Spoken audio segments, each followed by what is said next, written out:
wabarakatuh. Sugeng siang Pak Linggin. Waalaikumsalam warahmatullahi wabarakatuh. Sugeng siang juga. Matur nuwun sangat sampun paring wekdal kagem apa niku Pak? Langsung kawruh ngoten nggih Bapak nggih.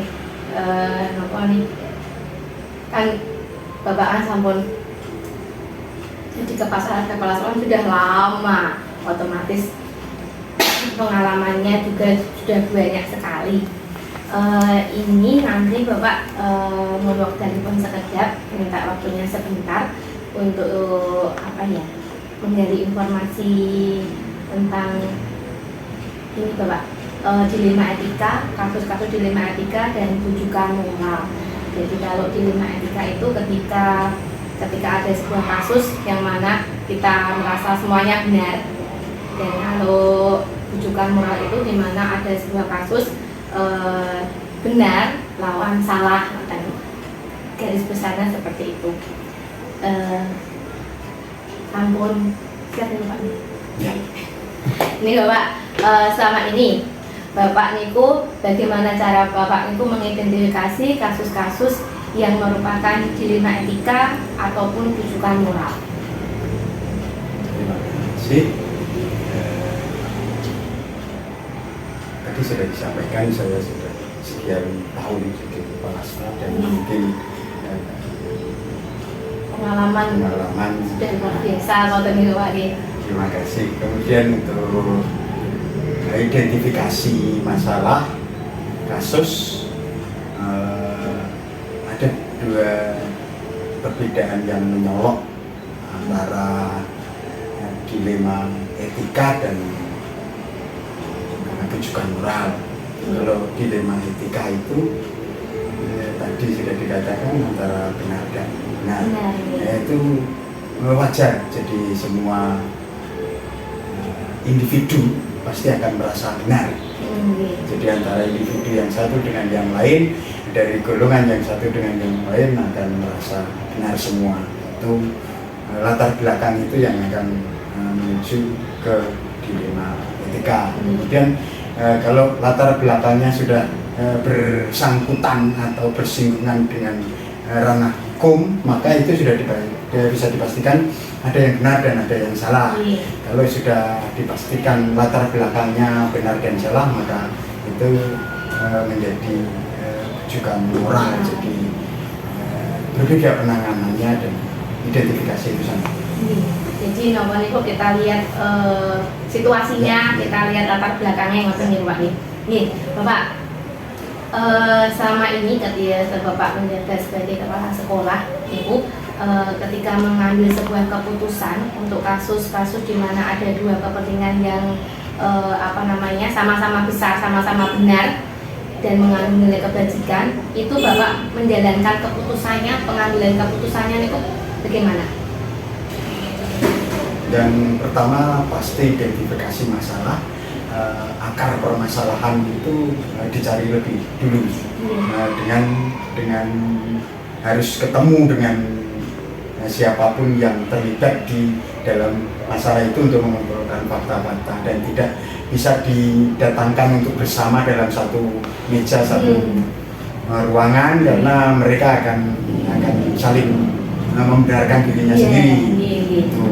Kemudian setelah mendapatkan banyak hal data dari mereka, kemudian kita juga tidak bisa memutuskan secara sepihak begitu, nanti akan banyak hal yang terganggu, banyak pihak yang terganggu. Maka kemudian memanggil teman-teman warga sekolah untuk diajak berembuk, karena sekolah ini tidak milik kepala sekolah tapi milik warga sekolah, ya Bapak Ibu guru, maka diajak berembuk bersama untuk mendapatkan keputusan yang terbaik.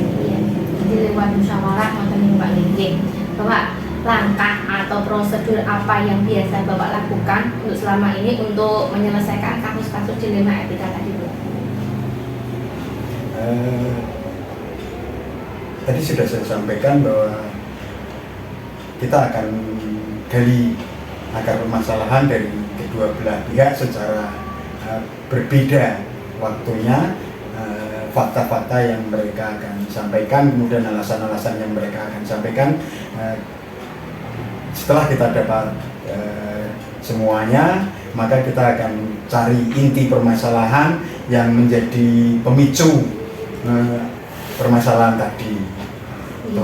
Maka setelah mendapatkan pemicu, maka kita akan mendapatkan juga peredam untuk sebuah solusi agar keputusan itu bisa lebih baik. Jadi kalau kita sudah tahu penyakitnya, obatnya gitu lebih mudah ngoten Pak Gigi. Bapak, kemudian hal-hal apa saja yang selama ini Bapak anggap itu efektif, paling efektif dalam pengambilan keputusan pada kasus-kasus dilema etika tadi Bapak? Sekali lagi bahwa kebenaran itu ada 3. Jadi kebenaran menurut dirinya sendiri, kemudian kebenaran menurut umum, dan yang ketiga itu kebenaran yang di atas sana.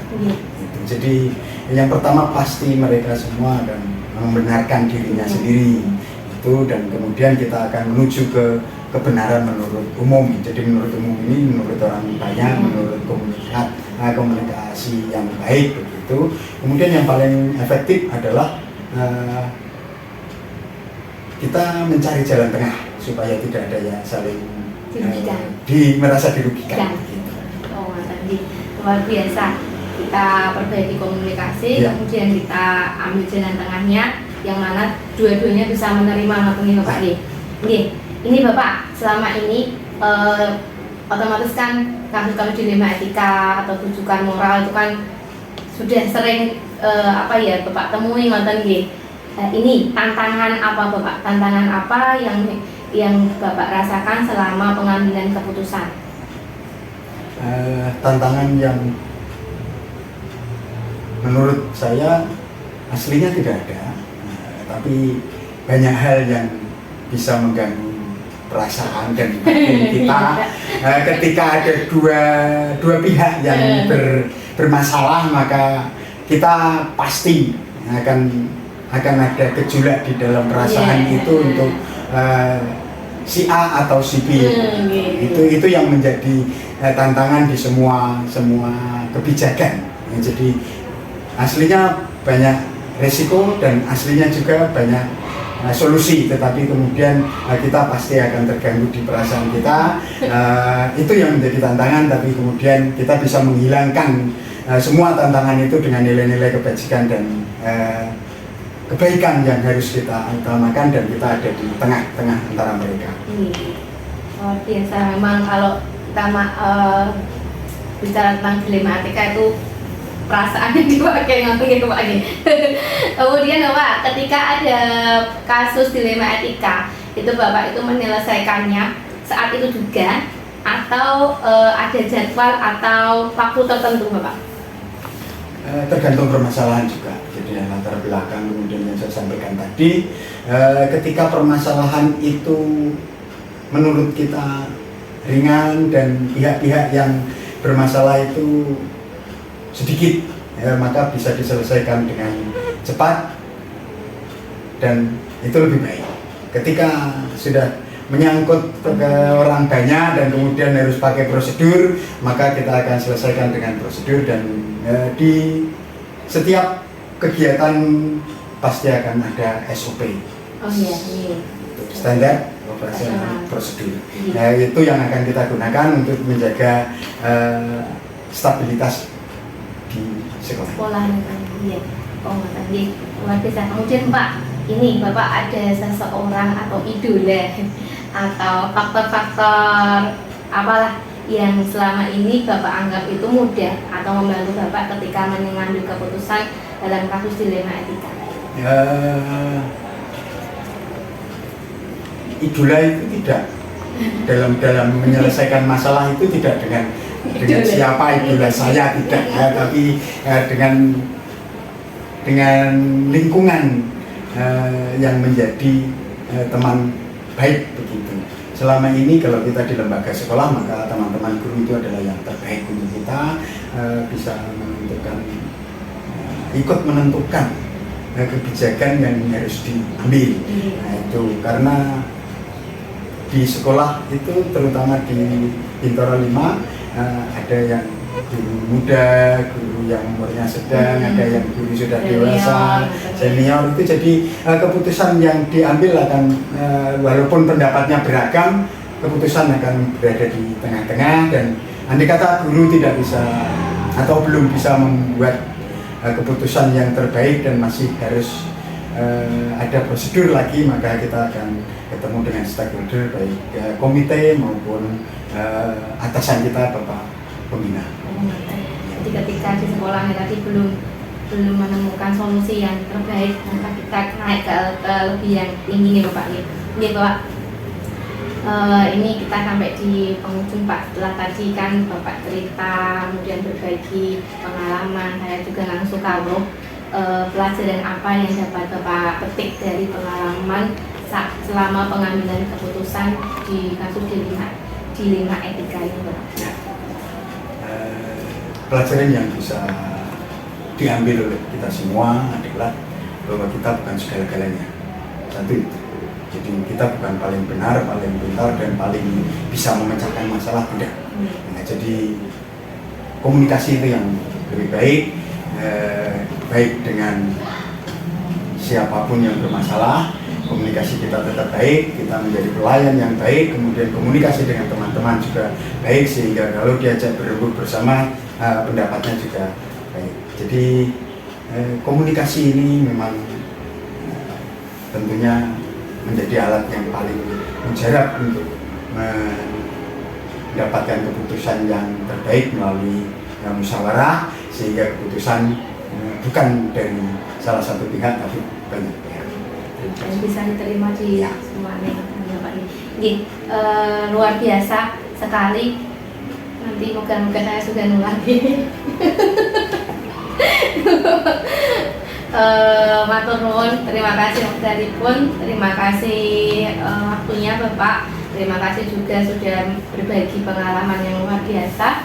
Mohon maaf apabila ada salah kata saat kita berbincang-bincang tentang Pak. Saya tutupkan, terima kasih. Wassalamualaikum warahmatullahi wabarakatuh. Terima kasih juga sudah mempercayakan kepada saya untuk berbagi pengalaman kepada panjenengan, dan semoga ke depan lebih baik. Sekian, dan Assalamualaikum warahmatullahi wabarakatuh.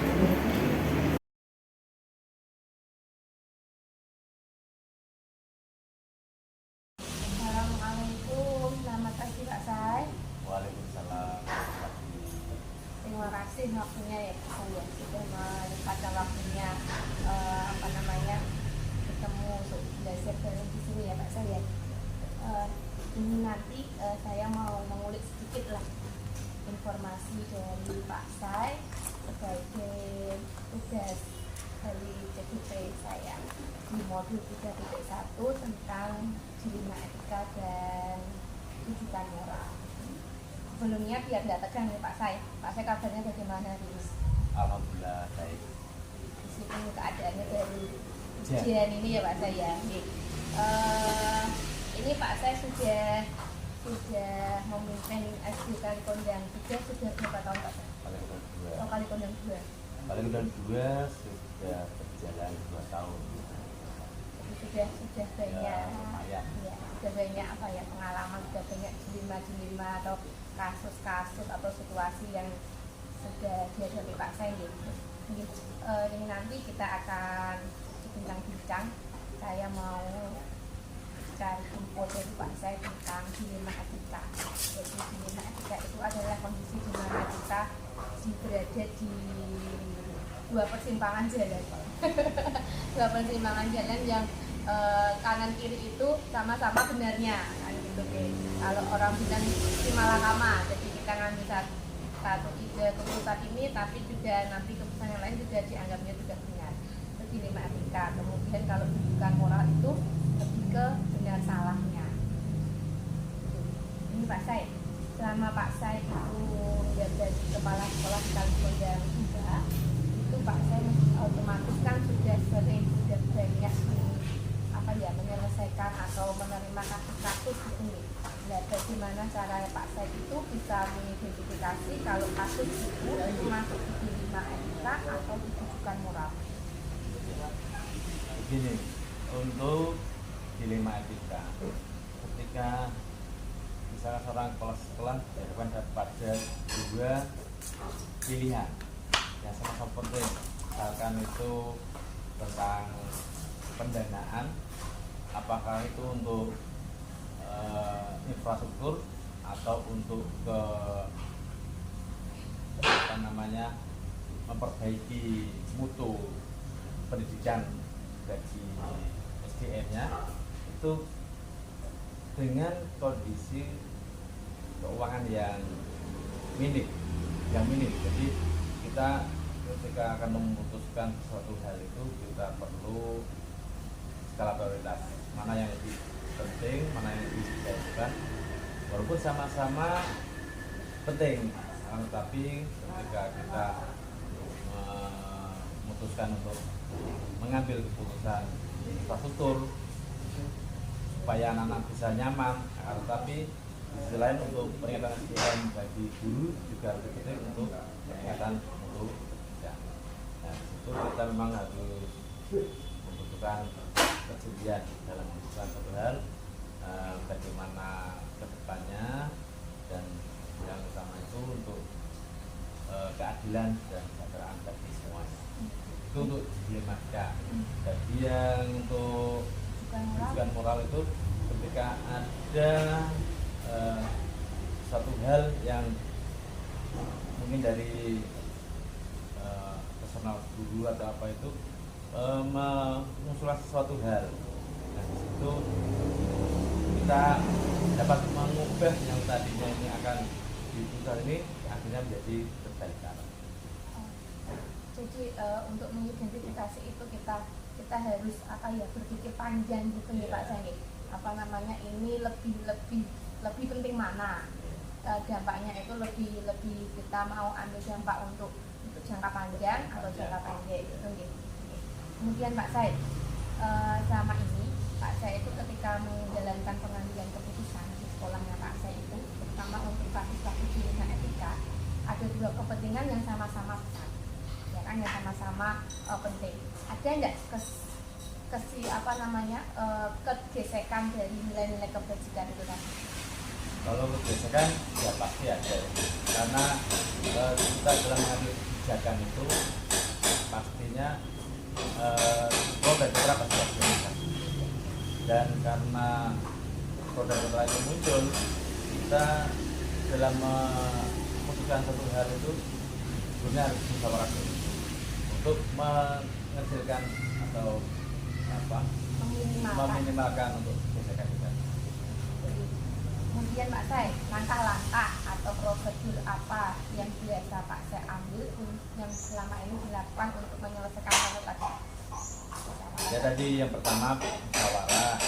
Setelah musyawarah kita akan merefleksi bagaimana itu yang kita putuskan tadi, bagaimana nanti ke depannya, dalam panjangnya, bagaimana dari segi keadilannya itu bagi warga. Biar lebih berdampak ya, Pak Say. Ada yang dirugikan. Sama-sama jalan, sama-sama dapatnya gitu. Ini kemudian Pak Say, hal apa saja yang selama ini yang Pak Say anggap paling efektif dalam pengambilan keputusan? Hal yang paling efektif itu tadi, dengan membuat skala prioritas kita akan tahu mana yang lebih diutamakan dalam saat ini, dan itu tidak lepas dari musyawarah pada luar biasa Pak Say, meskipun dari tadi pengalaman syutingnya. Kemudian lagi Pak Say, tantangan ini Pak Say. Nah, tantangan apa yang Pak Say sekarang ini sering Pak Say hadapi dalam pengambilan keputusan? Tantangan kita itu selama ini yang saya rasakan itu pada guru senior, dan ini guru senior itu merasa sudah lama berpengalaman itu ketika kita memutuskan suatu hal yang tidak sama dengan beliau itu kan jadi tantangan terberat bagi saya. Notabene orang baru, jadi ada istilah penghalang, tapi sebenarnya tidak penghalang sih. Jadi itu kita harus bisa meyakinkan bahwa yang kita pilih itu benar. Karena tadi menganggap lebih senior Ya. gitu nih. Jadi apa untuk menerima sebuah perubahan itu kadang memang butuh waktu. Ya, Nah, waktu dari perubahan juga. Iya. Kemudian Pak Sai, ketika Pak Sai mengambil keputusan, pengadilan mengambil keputusan itu, Pak Sai, ketika ada kasus atau ada dilema etika, seketika itu diselesaikan saat itu juga, atau ada jadwalnya atau ada waktunya. Untuk pengambilan keputusan dilema etika, kita lihat konteksnya. Ketika kita memang harus segera untuk memutuskan, ya kita akan selesaikan saat itu juga. Tapi andaikan itu bisa ditunda, ya kita akan rapatkan dahulu, kita akan musyawarah dahulu, baru kita akan mengambil keputusan.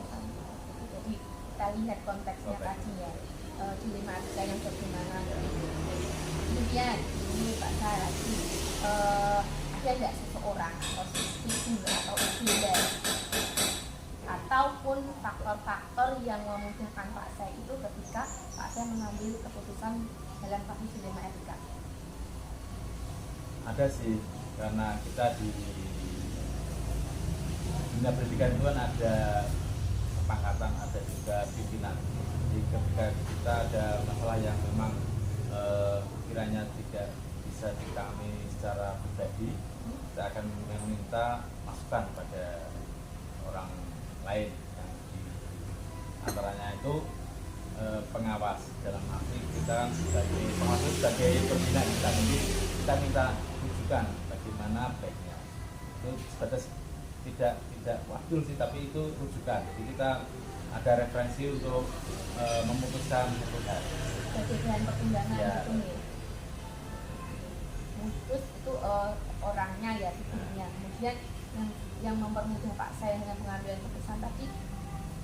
Kalau kita memang untuk suatu hal harus putuskan itu, saya rasa musyawarah yang paling utama.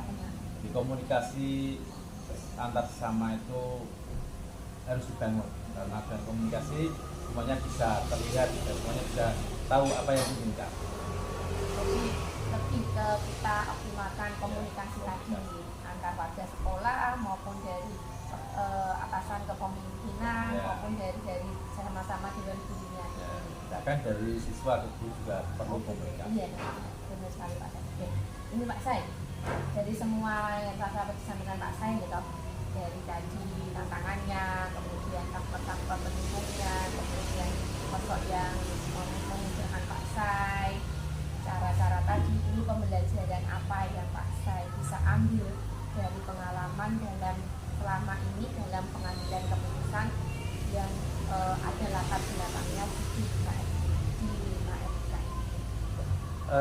Yang dapat kita ambil dari pengambilan keputusan di lima etika ini, yang pertama itu skala prioritas, yang kedua bagaimana dampaknya ke depan, jangka panjangnya itu bagaimana, apa yang nanti akan terjadi di situ, dan yang ketiga itu asas keadilan.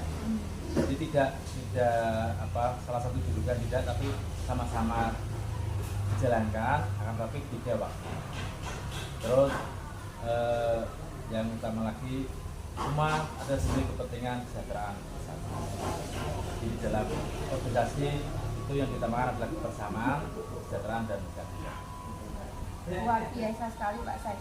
Jadi apa namanya, meski tidak bisa dipungkiri nih, yang namanya dilema etika itu banyak sekali, Iya, banyak sekali gitu. Pasti ada muncul terus. Apalagi Pak Sai sebagai seorang pimpinan yang mana harus jadi seorang orang tua di sekolah itu harus bisa mendapatkan ya bersikap adil tadi, kemudian bagaimana caranya biar bisa mereka semua sejahtera dengan cara itu gitu. Luar biasa sekali informasi yang mantap Pak Sai. Jadi bisa jadi apa ya Pak Sai? Nanti kalau suatu waktu ada kesempatan di kepala sekolah Amin. Dan tetap karena regenerasi itu pasti lah. Kita menua itu pasti. Jadi tetap yang muda-muda yang melakukan. Tapi kayak kok yuk telepon biar mengalir saja proses belajarnya. Terima kasih waktunya Pak Sais, sangat bermanfaat. Semoga bisa menambah referensi Pak Sais ketika akhir kasus lagi di Amerika. Mohon maaf kalau ada salah kata. Saya cukupkan Pak Sais. Terima kasih sekali lagi. Assalamualaikum